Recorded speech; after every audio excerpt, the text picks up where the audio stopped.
করলার একটা অন্য রকমের রেসিপি আপনাদের সাথে শেয়ার করব। এই গরমে করলার রেসিপির কোনো জুড়ি নেই। আপনি এই গরমের ভিতরে যদি করলার ভাজি, তরকারি বা যে কোনো একটা রেসিপি তৈরি করে খান, তাহলে দেখবেন আপনার মুখে রুচি চলে আসবে। আর খেতে ভীষণ মজা। করলা স্বাস্থ্যের জন্য অনেক উপকারী, অনেক ভিটামিনে ভরপুর, আর অনেক রোগ বালাই থেকে করলা আমাদের রক্ষা করে। তো যারা করলা খান না তারা আমার এই রেসিপি ফলো করে আপনি এইভাবে যদি করলা রান্না করেন, তাহলে দেখবেন আপনি ছোট থেকে বড় সবাই পছন্দ করবে। অনেকে করলা তেতোর জন্য খায় না, কিন্তু আমি যেভাবে রান্না করি এইভাবে যদি আপনি রান্না করেন, একটু তেতে লাগবে না, একটু বাচ্চারাও খেতে পারবে। সবাইকে, ছোট বড়, মুরব্বী, বয়স্ক, বুড়া ধরা সবাই খেতে পারবো। তো সবাই এই রেসিপিটি ফলো করবেন। আর করলা গরমের ভিতরে আমার খুবই পছন্দ। করলা আমার কাছে কোনো তেতোই লাগে না, যত তেতোই থাক না কেন আমি কিন্তু করলা খেতে পারি। তবে রান্নার মধ্যে কিছু একটা টিপস আছে, যে টিপস ব্যবহার করলে আপনি করলা সুন্দরভাবে রান্না করতে পারবেন এবং আপনার কোনো তেতো লাগবে না। আসসালামু আলাইকুম ফ্রেন্ড, সবাই কেমন আছেন? আশা করি আল্লাহর রহমতে সবাই ভালো আছেন। আমি আলহামদুলিল্লাহ অনেক ভালো আছি। দূরে প্রবাসে যে বিভিন্ন দেশ থেকে যে আমার এই ভিডিওতে দেখছেন, সবাইকে জানাই আমার চ্যানেলে অভিনন্দন ও স্বাগত।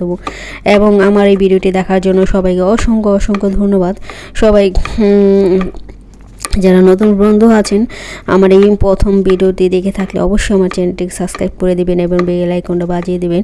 পরবর্তীতে যখন আমি ভিডিও আপলোড করব, নিত্য নতুন ভিডিও, বিভিন্ন টিপস নিয়ে, বিভিন্ন শাকসবজির ভিটামিন বা যে কোনো কিছু জানতে চাইলে আমার ভিডিও কমেন্ট বক্সে সবাই কমেন্ট করে দিবেন, তাহলে আমি ওই ভিডিওটা আপনাদের জন্য তৈরি করে নিব।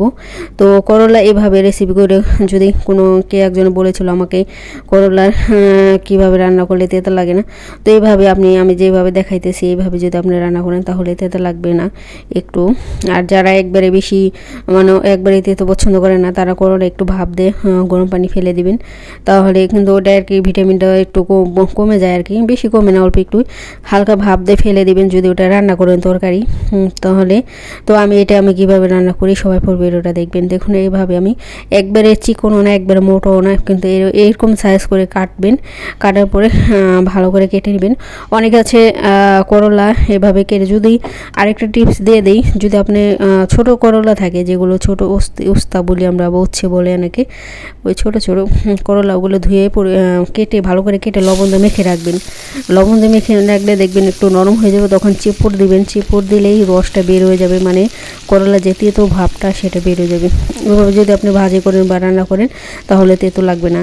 আর এটা হচ্ছে বড় করলা, এই করলায় তেতো কম, এটা এমনি তেতো কম থাকে। তো এটা কোনো মানে লবণ দিয়ে মেখে চিপড়াতে হবে না বা ভাপও দিতে হবে না, আপনি এইভাবে রান্না করে দিবেন। আর প্রথমে টিপস হচ্ছে, প্রথমে আপনি করলাটা যখন রান্না করবেন, একটু পেঁয়াজের পরিমাণ বেশি দিবেন। আর যারা একবারে তেতো পছন্দ করে না, করলার সাথে একটু আলু দিবেন আর পেঁয়াজটা বেশি করে দেখবেন একটু তেতো লাগবে না। তো আমি আবার করলা তেতো পছন্দ করি, তো আমি আলু দেইনি, এখানে আমি পেঁয়াজটা বেশি করেই দিয়েছি। পেঁয়াজটা বেশি করে, পেঁয়াজ কিন্তু একটু মিষ্টি থাকে, তখন করলার তেতো ভাবটা চলে যায়। তো এটা হচ্ছে টিপস। আপনারা যারা করলা আর হচ্ছে ফার্স্টে ঢাকবেন না করলা, অনেকে ঢাকে হয়তো বা ঢাকে না, কিন্তু আমি একটু মোটা সাইজ করে কাটছি, এর জন্য আমি একটু ঢেকে দিয়েছিলাম। আমি শেষ পর্যায়ে আর কি, প্রথমে ফার্স্টেও ঢাকবেন না। ফার্স্টে করলা যদি ঢেকে দেন, তাহলে পানি উঠে যাবে আর তেতো হয়ে যাবে। আর করলা যদি পানি থাকে, তাহলে কিন্তু তেতো লাগবে। তো আমি কিন্তু ফার্স্টে ঢাকি নেই, একবার যখন হয়ে গেছে, এই যে দেখুন আমার প্রায় হয়ে গেছে গা। তো এই যে দেখুন আমার করলা ভাজা হয়ে গেছে গা। আর যারা তেল খাও, তো অনেক করলা একটু বেশি করে তেল দিয়ে ভাজতে হয়, তো আমি বেশি করে তেল দিছি। তারপর নিচে টিস্যু পেপার দিছি, টিস্যু পেপারে সব তেল চুষে নিয়ে যাবে। তো ভাজি করে যদি আপনি তেল পছন্দ না করেন, তেল খাওয়া স্বাস্থ্যের জন্য খুবই খারাপ, তখন আপনি যে কোনো জিনিস যদি ভাজি করেন, নিচে একটা পেয়ালা বা যেটার মধ্যে করলার ভাজিটা রাখবেন, একটা বাটি নিচে টিস্যু পেপার দিয়ে নেবেন, তাহলে ওই টিস্যু পেপারে সব চুষে নেবে তেলটা চুষে নিলে তখন আপনি ওই ভাজিটা খাবেন, আপনার কোনো শরীরে কোনো সমস্যা হবে না। অনেক আছে সমস্যা, ডায়াবেটিস, তারপরে প্রেশার, হার্ট, এদের জন্য তেল খাওয়াতে একদমই নিষেধ। তো তারা এইভাবে যে কোনো তরকারি বা ভুনা করেন, মাছ ভাজা করেন, তখন নিচে টিস্যু দিয়ে টিস্যু পেপার দিয়ে নেবেন, তখন তেলটা চষে নেবে, তখন আপনি ওটা খেতে পারবেন, আপনার শরীরে কোনো সমস্যা হবে না।